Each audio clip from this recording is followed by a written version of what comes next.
Hi Illini soccer fans, Coach Janet Rayfield here with you from Base Camp Rantoul to just talk a little bit of women's soccer in the Olympics.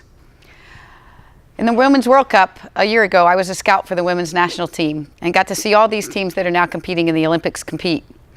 It's an interesting quarterfinal matchup, the US and Sweden playing against their rival and former national team coach Pia Sundhage.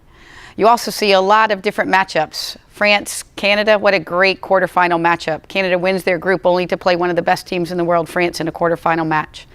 If you've been watching the US, hopefully you've seen some of the youth that they've invigorated this team with. Players like Mallory Pugh.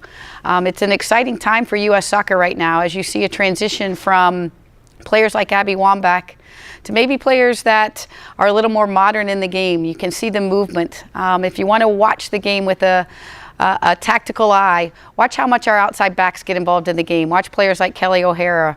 Watch players like Megan Klingenberg get involved in the game. Look at the dynamic movement of players like Crystal Dunn. Crystal Dunn left off of the World Cup roster, making a huge impact, I think, on these Olympic Games. You'll also see a healthy Alex Morgan, who's been able to really contribute, and an injured Megan Rapinoe trying to come back into the fold.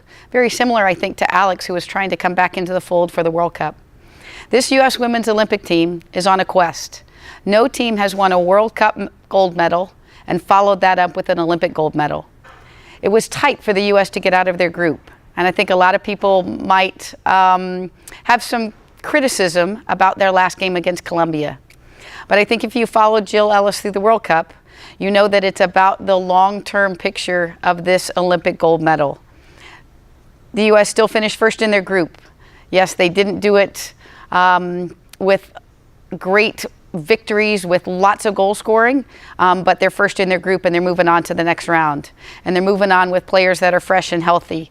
And Megan Rapinoe's been able to get some playing time, and Mallory Pugh's been able to get in and play in an Olympic game.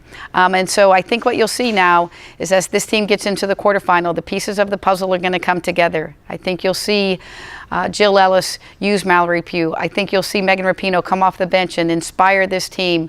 Her role is very different in this event than it was in the World Cup event. I'm excited to see the U.S. play against Sweden and hopefully again against whoever the next opponent might be. We play the winner of China and Germany, so it could be staged for a rematch in the semifinal game, same as the semifinal in the World Cup, for a great matchup against the U.S. and Germany.